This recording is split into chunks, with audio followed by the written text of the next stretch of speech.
Bonsoir à tous ceux qui nous rejoignent pour cette avant-dernière session des rencontres du développement durable 2020, deuxième jour, co-organisé par l'Institut Open Diplomacy et Kedge Business School. Vous le savez, on sera demain à Dijon, virtuellement. Ce soir, on est à Marseille, virtuellement, pour parler évidemment de ce thème fantastique, partager la Terre alors qu'elle brûle, alors qu'elle manque de ressources de plus en plus pour pouvoir continuer à se régénérer du fait de l'activité humaine. Pour en parler ce soir, on va évidemment rentrer dans le vif du sujet, celui qui est le plus compliqué depuis qu'on parle hier de transformer le capitalisme, c'est-à-dire le rôle des entreprises.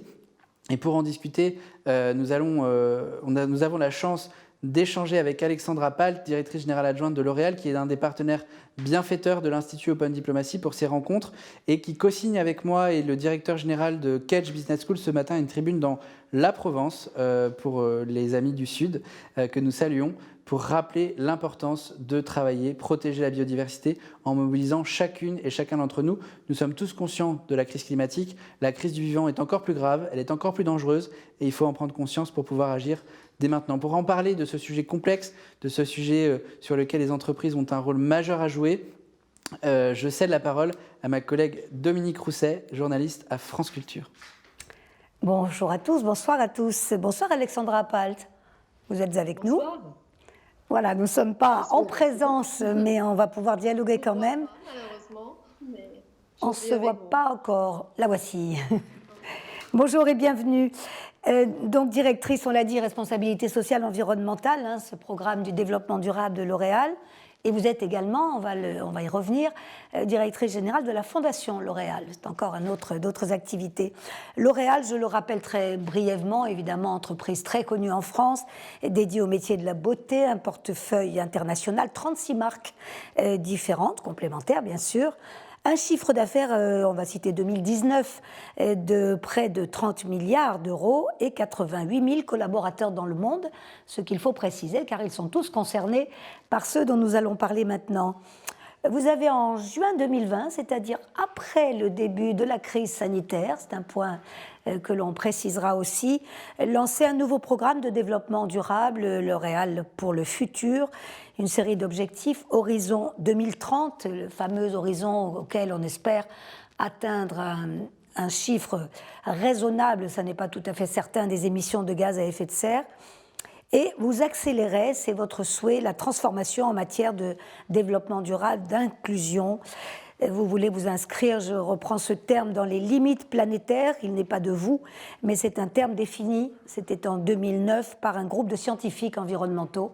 Et vous avez complètement adhéré à cette définition. De quand date, Alexandra Palt, selon vous, la prise de conscience de grands groupes comme le vôtre? On ne va pas parler que de L'Oréal, mais notamment de L'Oréal.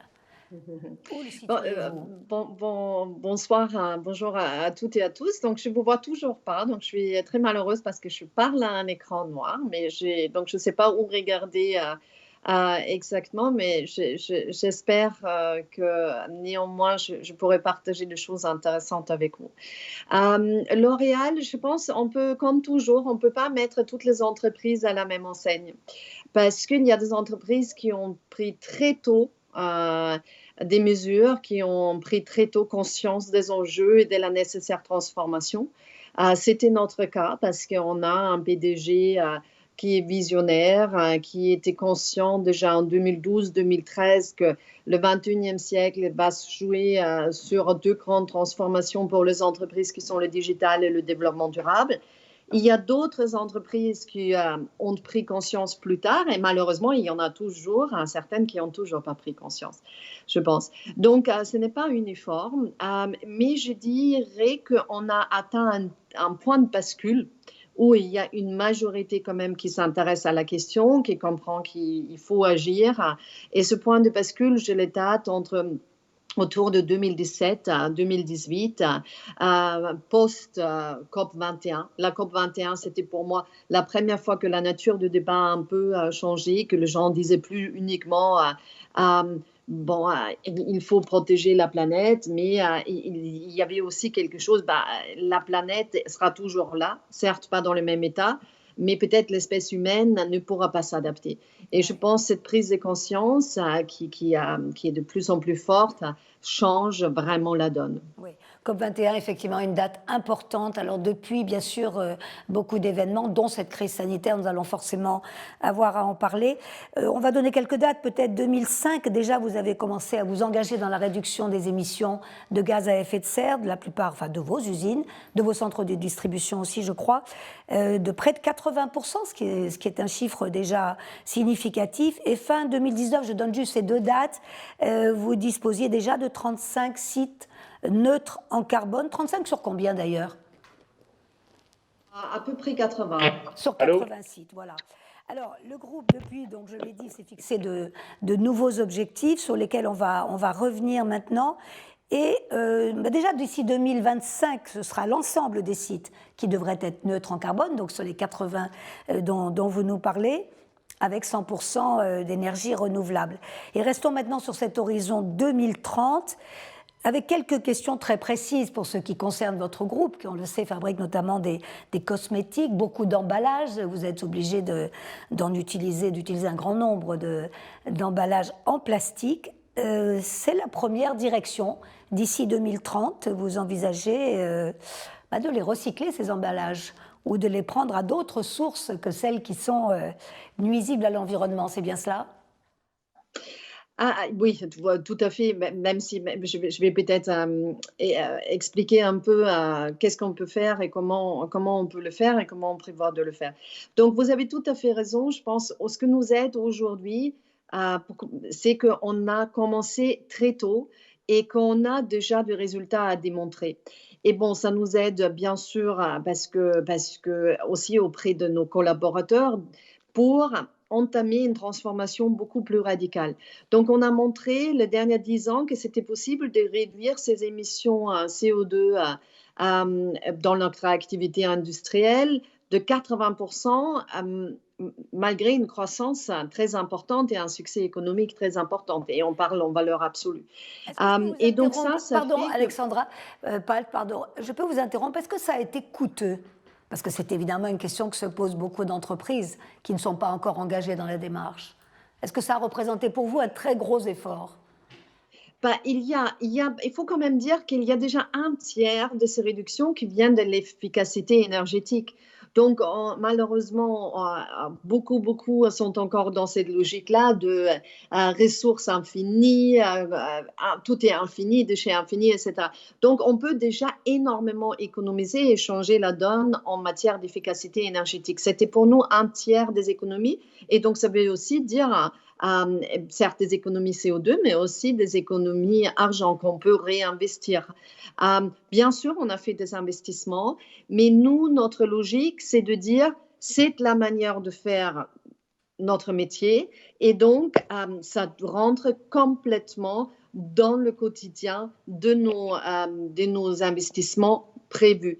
Donc, on n'isole pas ce budget parce qu'on pense que c'est vertueux de dire il faut faire d'une manière différente, il faut complètement transformer le modèle économique et donc il faut qu'on soit capable de l'intégrer dans notre équation économique et donc il y a des investissements qui se font. On fait des arbitrages aussi bien au sein de nos marques qu'au sein de nos usines. Donc, ce n'est pas gratuit, mais pour nous, ça c'était toujours, Jean-Paul Agon, il va juste à un point où il dit ça doit être fait.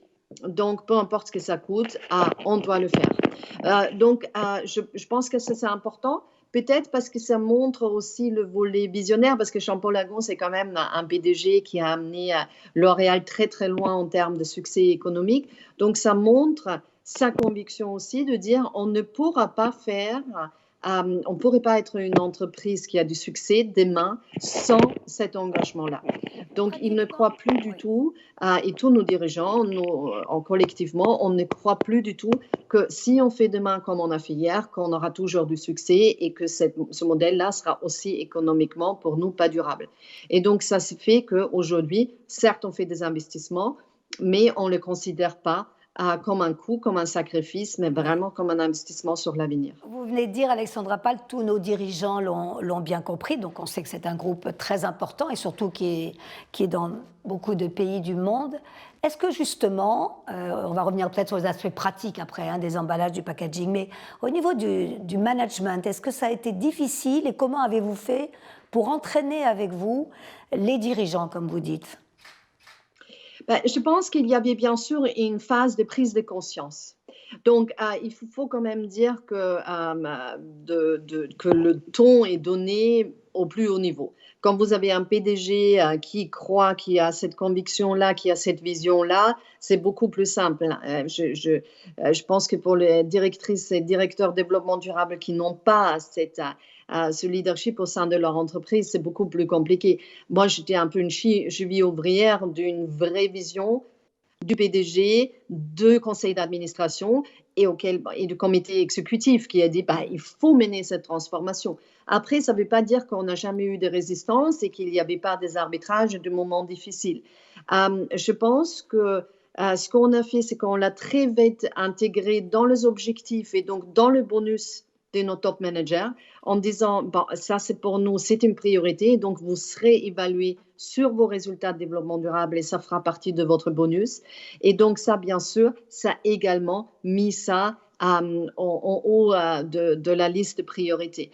Je dirais après qu'il y a aussi une culture d'entreprise, je pense qu'on a une culture d'entreprise, L'Oréal existe depuis plus de 110 ans, avec 5 PDG, avec donc un sens du long terme qui est très différente par rapport à des entreprises qui sont des entreprises où le CEO doit rendre des comptes tous les 6 mois ou tous les ans sans pouvoir s'engager sur une vision plus long terme. Et je pense que cette culture long terme, c'est définitivement un élément qui nous a beaucoup aidé à nous transformer. Oui, les difficultés viennent...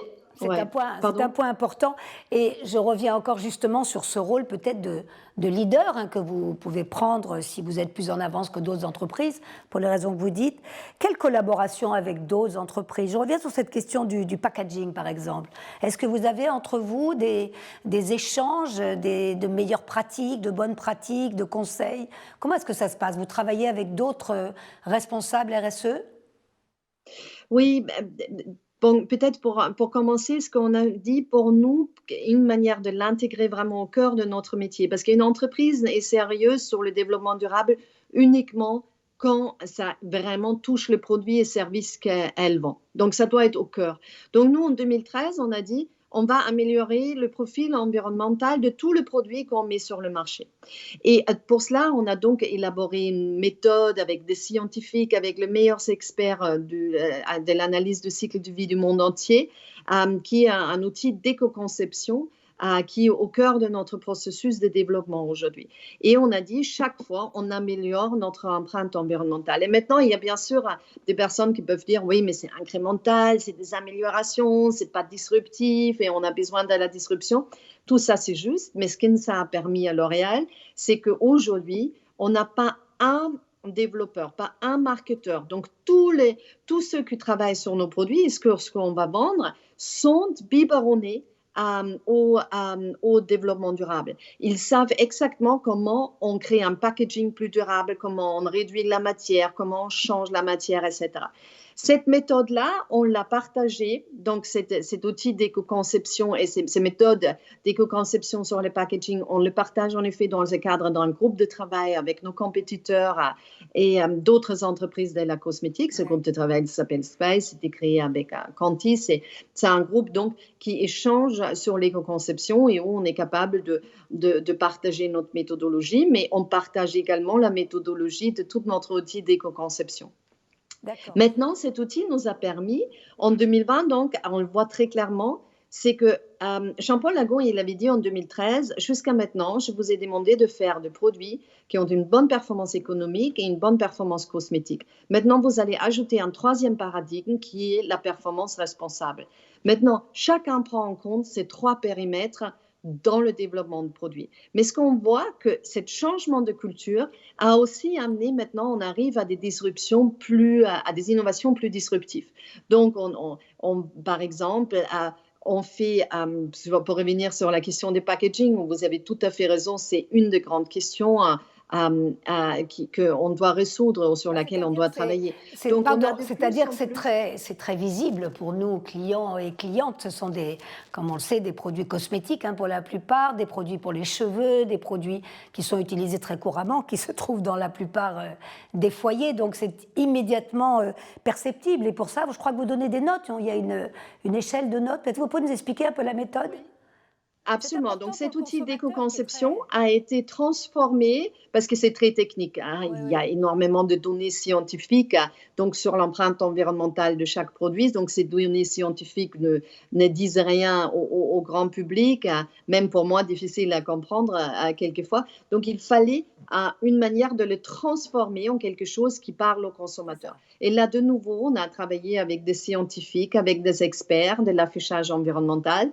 Et on a donc élaboré un système qui ressemble au Nutri-Score, où on a des notes de A à E qui constituent du footprint carbone, de l'empreinte carbone et de l'empreinte eau, qui sont donc deux empreintes très, très importantes, où il y a des informations sur le packaging, des informations sur les ingrédients et le sourcing des ingrédients.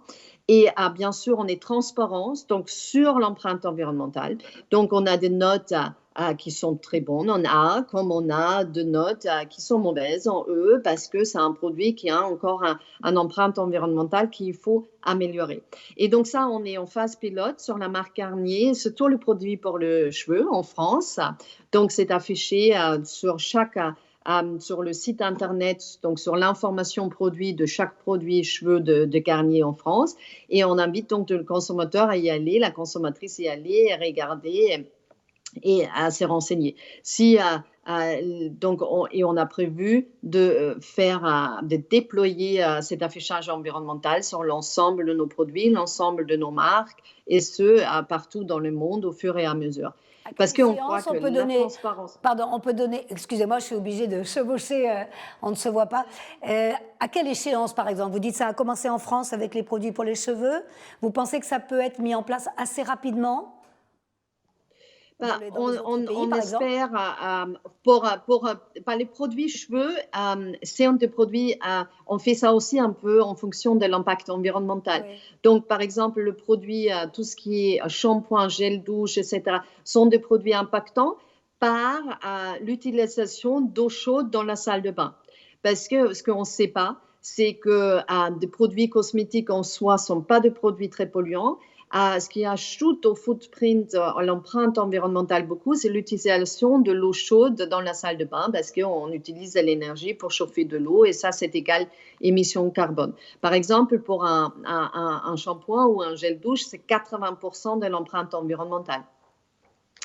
Donc là, on va commencer avec cette catégorie de produits-là, parce que par exemple, ce que vous ne savez pas, mais si vous utilisez un shampoing solide, comme on vient de mettre sur le marché, donc c'est pour ça que je vous parle aussi des innovations plus disruptives, donc on vient de mettre sur le marché de shampoing solide. Quand vous utilisez par exemple un conditionneur pour le cheveu qui reste dans le cheveu et vous les utilisez pas de l'eau pour le rincer, il y a beaucoup moins d'impact environnemental. Donc la consommatrice et le consommateur peut également contribuer. Et donc ça, on commence par là et on espère d'avoir fini cette catégorie sur l'ensemble de nos marques d'ici 2022. En 2 ans, mais bien sûr, avec toute la complexité technique, etc., c'est un objectif. Et je vous dirai en 2022 si on a atteint. Quelle validation, Alexandra Pal, comment êtes-vous organisée à ce niveau? Parce que j'imagine qu'il y a des experts qui contrôlent ce que vous nous dites là. Bien, on a fait auditer aussi bien la méthodologie. Elle a fait l'objet de publications scientifiques, de peer review. Pour les scientifiques, ça parle. La récolte de données est également auditée par le bureau Veritas. Parce qu'en effet, vous avez raison, on a aussi envie de montrer qu'on fait ça avec le sérieux qui est nécessaire pour être crédible. Alors revenons peut-être à un autre aspect. J'ai dit que vous étiez aussi directrice d'une fondation L'Oréal. qui, alors là, nous sortons des simples produits et du marketing, du packaging, pour aller vers des programmes d'action, de solidarité. Ce matin, nous étions avec Najat Vallaud-Belkacem, dont l'organisation One s'occupe notamment des femmes pauvres, puisqu'elle est axée sur l'extrême pauvreté. Vous avez aussi un programme de solidarité envers les femmes vulnérables. Et puis on parlera ensuite de ce que vous faites en direction de la biodiversité. Pourquoi ce choix, là encore, des femmes vulnérables? Et on va peut-être parler de quelques chiffres aussi que le groupe dédie à ces actions. Mais d'abord sur les choix, les priorités au fond que vous avez assignées au groupe. Je suis un peu malheureuse de ne pas du tout pouvoir parler de packaging. Peut-être vous me relancerez sur ce volet. Ah mais oui, parce non, que mais je alors, sais poursuivez, je vous en prie. Allez-y. Donc, oui, sur le packaging, donc, je souhaiterais juste dire tout ce qu'on fait et ce qu'on essaye de faire. Et là aussi, on a besoin d'un effort collectif. Donc, aujourd'hui, vous avez raison, on travaille beaucoup sur la question du plastique, bien sûr. Le plastique que L'Oréal utilise, c'est 0,04% du plastique. Donc, il faut quand même mettre un peu en perspective ce chiffre parce que souvent, on a un fantasme que c'est immense et énorme. Néanmoins, peu importe comment ces chiffres est petit, on doit travailler. Donc, on continue à travailler sur la réduction de consommation de plastique avec de l'allègement, avec des formes différentes, etc. On s'est engagé à ce qu'en 2030, tous les plastiques qu'on utilise sera donc de plastique recyclé, parce qu'on aura besoin de continuer à utiliser du plastique, parce que c'est un matériau qui, aussi quand on regarde un cycle d'analyse de vie, est encore une empreinte environnementale, surtout quand c'est du plastique recyclé, qui est qui est mieux que les autres matériaux, mais on va plus loin. Donc, on essaie de travailler sur des innovations, on trouve de nouveaux matériaux. Donc là, on a mis sur le marché pas de flacons, de tubes qui sont faits avec un mélange de carton et plastique. Donc, on a réussi à réduire de 50% le plastique. Ce n'est pas parfait, il faut qu'on aille beaucoup plus loin. Donc là, on travaille sur d'aller à 80% de carton et juste 20% plastique pour arriver peut-être in fine à 100% de carton. Ça, c'est un objectif qu'on se fixe. On met sur le marché beaucoup de refills et de recharge parce qu'on croit que la réponse à tous ces enjeux sera la circularité.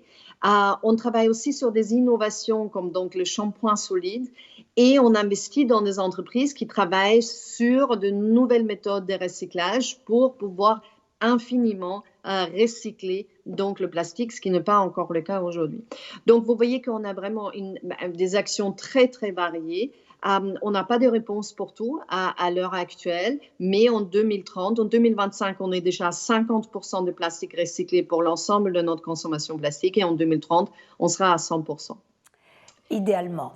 Alexandra Palt, vous avez aussi sans doute la pression, disons les désirs des consommateurs qui ont pris conscience de tous ces problèmes en même temps ou avant ou après vous et qui certainement vous incitent à agir. Est-ce que vous le ressentez ça dans les comportements d'achat?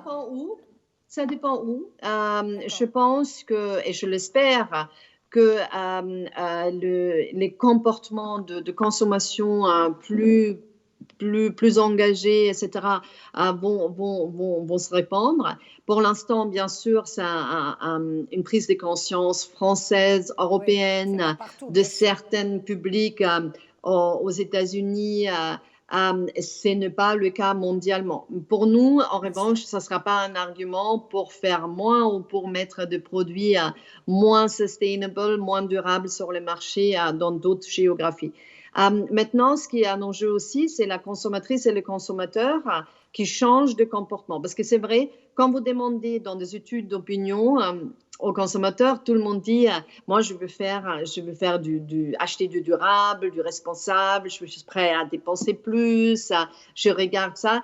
Quand les gens après achètent réellement, c'est bien sûr plus contrasté. Nous, on a aussi besoin. Le prix reste quand même décisif. Oui, pardon. Je disais, le facteur prix reste quand même important pour le consommateur. Absolument. Ouais. Et c'est toujours notre parti pris de dire on n'augmente pas le prix. C'est à nous de faire l'équation où ça fonctionne. Le responsable et le durable, on ne peut pas vendre ça plus cher.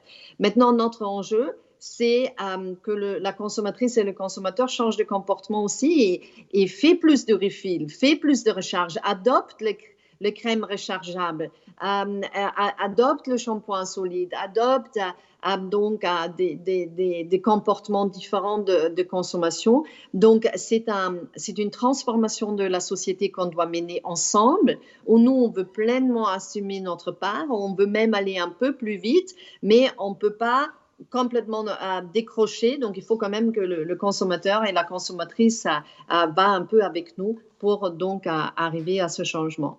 Merci pour toutes ces précisions. Je reviens sur les programmes maintenant de la Fondation. Là aussi, ça date de tout récemment, du printemps 2020. Je donne quelques chiffres, vous me dites s'ils sont corrects, hein, mais 100 millions d'euros, je crois, pour l'environnement, dont 50 millions qui vont aller à la restauration d'écosystèmes qui ont été endommagés, écosystèmes marins, forestiers, avec cette création du fonds. Et je vous posais aussi la question de votre action envers les femmes vulnérables. Pourquoi, là encore, ce choix ? Parce que vos consommateurs sont souvent des femmes Oui, donc en fait, en tout, ça fait 150 millions. Donc, je vous dis, donc, je pense que L'Oréal, moi personnellement, en tant que salariée de L'Oréal, j'étais très touchée par ce que l'entreprise a montré de nos valeurs, de ce que nous sommes pendant la crise du coronavirus. Au-delà de la transformation de notre production pour faire le gel hydroalcoolique, comment on a pu protéger nos salariés, qu'est-ce qu'on a fait pour nos fournisseurs, pour nos clients, etc. Il y avait aussi ce momentum où le conseil d'administration et le comité exécutif ont dit maintenant plus que jamais. Maintenant plus que jamais, il faut investir, il faut mener cette transformation. On voit ce qu'une crise systémique de cette ampleur fait. Et la crise climatique sera beaucoup plus dramatique encore que le coronavirus. Et donc, a été prise la décision d'annoncer notre programme de transformation durable, mais également la mobilisation d'un budget de 150 millions d'euros, dont 100 millions sont dédiés donc à de l'impact investing environnemental pour restaurer des écosystèmes endommagés et pour l'économie circulaire, donc 100 millions là, et 50 millions pour un fonds de dotation pour les femmes les plus vulnérables. Donc, on a déjà une fondation L'Oréal qui travaille depuis longtemps sur les questions de femmes, femmes et sciences, for Women in Science. Vous connaissez tout ce programme, tous ce programme, je pense. Mais là, on a dit, maintenant, ce qu'on voit avec la crise dans des sociétés qui sont profondément inégalitaires toujours, à des degrés différents, mais quand il y a une grande crise, c'est toujours les femmes qui subissent plus de conséquences. Donc, dès le départ, c'est clair que les femmes vont être plus glissées dans la pauvreté, plus se retrouver au chômage, être plus vulnérables aux violences, etc. Donc, tout ce qu'on a vu. Et nous, ce qu'on a également vu pendant cette période, parce qu'on a beaucoup travaillé avec les associations de terrain, c'est que les acteurs qui étaient extrêmement efficaces pendant le coronavirus, c'était des petites associations de terrain proches de leurs bénéficiaires, cette société civile foisonnante qui est absolument nécessaire pour notre démocratie, mais qui se trouve bien sûr en danger à cause de la crise économique, à cause de moins de budget public, moins de tout. Et nous, on a dit, nous, on va tout faire pour maintenir ce réseau de petits acteurs de terrain qui soutiennent les femmes les plus vulnérables, et c'est à ces structures-là qui va notre soutien. Oui. Ce qui vous conduit aussi, Alexandra Palt, à vous intéresser, vous l'avez mentionné, à l'économie circulaire, à tout ce qui est un petit peu local et qui part du citoyen. J'ai une toute dernière question, et on a mentionné la crise sanitaire, bien sûr, de la Covid-19, concilier durabilité, rentabilité, beaucoup aujourd'hui craignent que précisément les enjeux environnementaux, les inquiétudes autour du réchauffement climatique passent au second plan parce qu'il faut que l'économie reparte, parce qu'il faut sauver les emplois.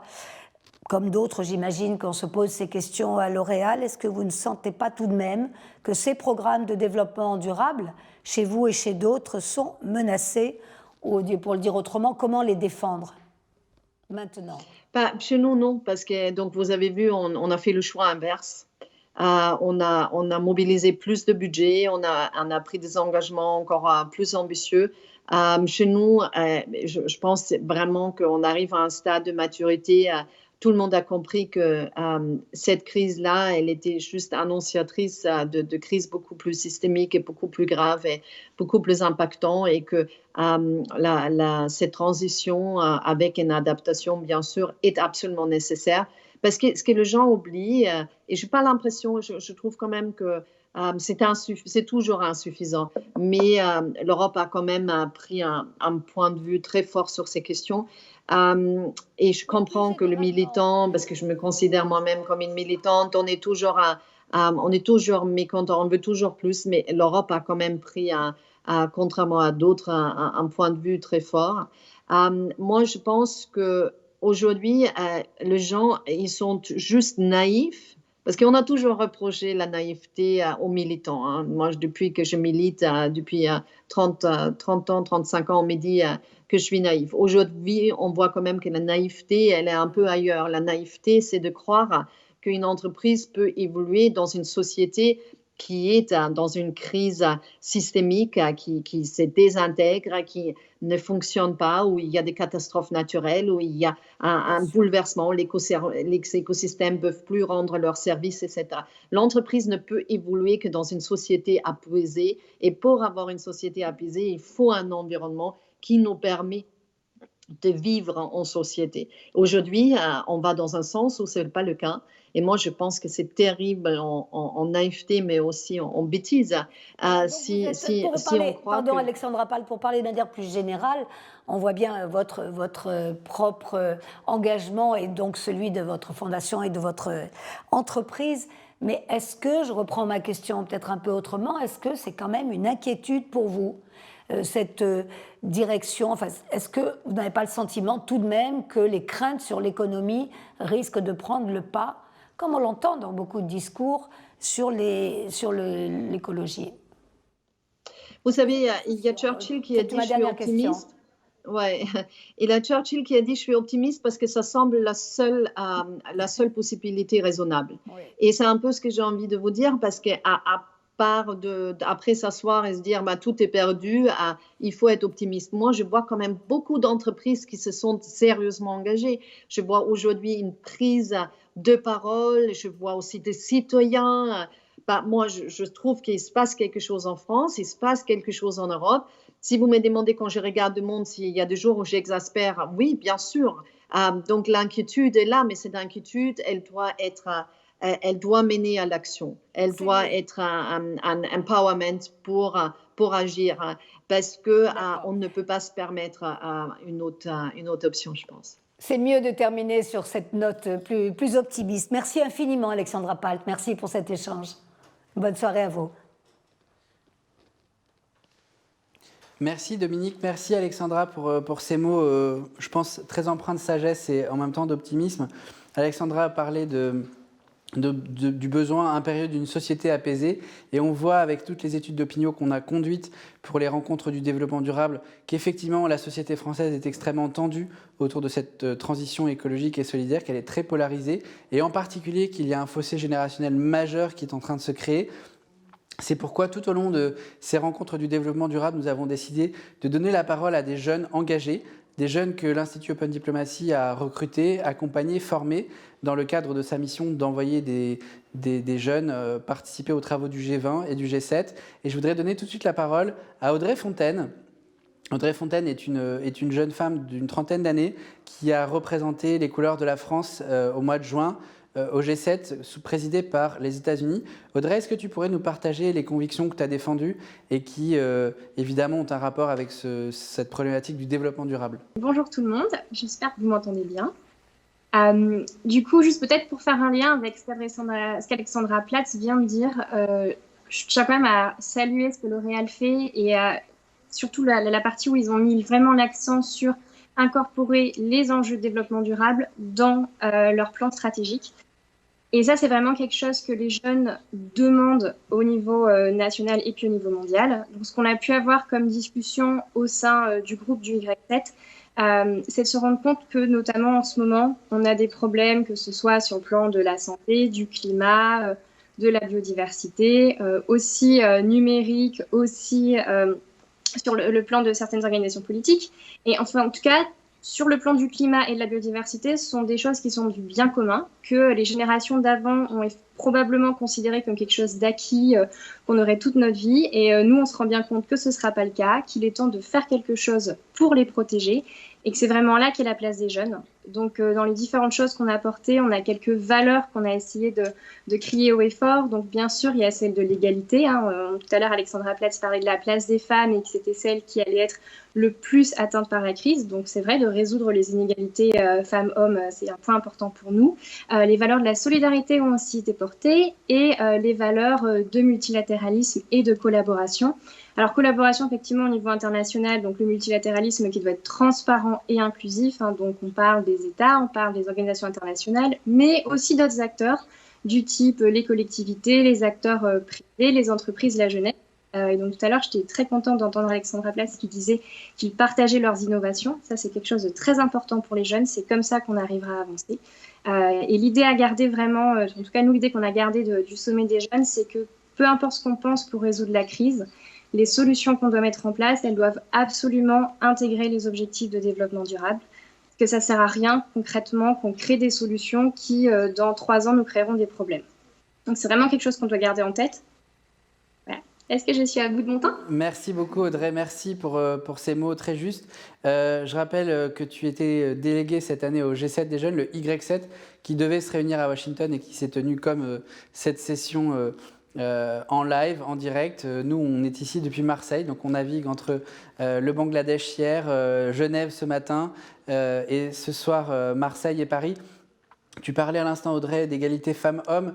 On aura l'occasion de zoomer vraiment spécifiquement sur ce sujet dans la question de la transition juste, puisque, comme tu l'as dit, les femmes sont clairement beaucoup plus impactées que les hommes par la problématique du dérèglement climatique. On en parlera avec Céline Maz, présidente de l'ONU Femmes France, et Delphine O, secrétaire générale du Forum Génération Égalité, la prochaine grande rencontre internationale des Nations Unies sur l'égalité femmes-hommes. Tu parlais aussi de solidarité internationale. Je rappelle ce chiffre produit par nos partenaires de Focus 2030, dont l'étude d'opinion qu'on a publiée cette semaine révèle que 64% des Français appellent à ce que la solidarité internationale que porte la France soit largement renforcée. Et à l'heure où le Parlement s'apprête à étudier le projet de loi réformant l'aide publique au développement porté par le député Hervé Berville, ça me paraît essentiel. Et dernier lieu, tu parlais du multilatéralisme, on en a parlé tout au long de la journée. Il n'y a effectivement pas d'action internationale ni locale efficace pour traiter de façon ambitieuse, rapide et juste ces enjeux de la transition sans action multilatérale, sans action internationale. C'est d'ailleurs pour ça qu'Open Diplomacy